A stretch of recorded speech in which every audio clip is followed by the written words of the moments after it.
بلوچ یکجہتی کمیٹی کی جانب سے بلوچ نسل کشی کے خلاف تحریک کا آج ایک تیسرا دن ہے، کیونکہ اسلام آباد پہنچتے ساتھ ہی اسلام آباد پولیس کی جانب سے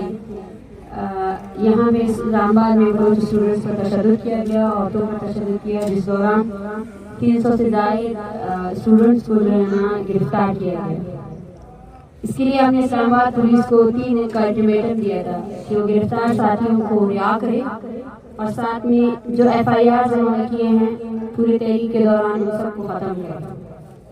آج ہمارے 166 کے قریب جو ہے نا ساتھی رہا ہوئے ہیں، لیکن ان میں پھر سے تشویشناک صورتحال یہ ہے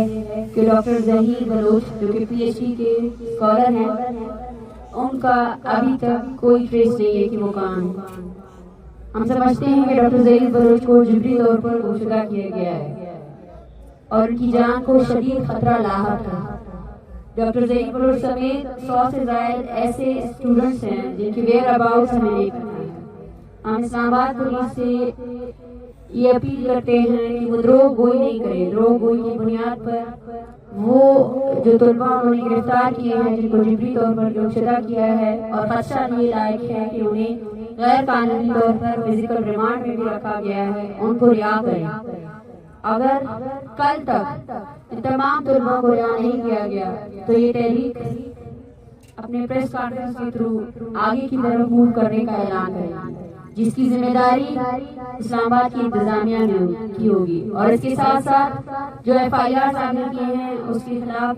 اس کو قواش کرنے کے لیے کوئی بھی ترتیب آپ لوگوں نے نہیں بنائی۔ ہم پھر سے اسلام آباد انتظامیہ کو یہ پیغام دینا چاہتے ہیں کہ ہمارے پاس تمام لسٹیں موجود ہے کہ کتنے لوگ آپ نے جو ہے گرفتار کیے ہیں، اور اسلام آباد انتظامیہ کی اس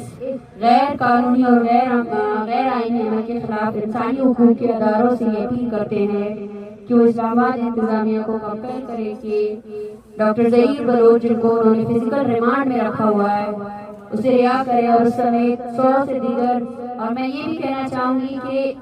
ان گرفتار لوگوں میں ایسے سینکڑوں افراد موجود ہیں جو تربت سے مارچ کا حصہ بنے ہوئے ہیں، جس میں سہیل کے بھائی، غلام فاروق کے بیٹے اور ساتھ میں ہمارے مارچ میں شرکت کرنے والے اور بہت سے افراد موجود ہیں۔ رکھنی سے جو ہے نا درمان کی فیملی ہمارے ساتھ موجود تھی۔ جب ہم تونسا پہنچے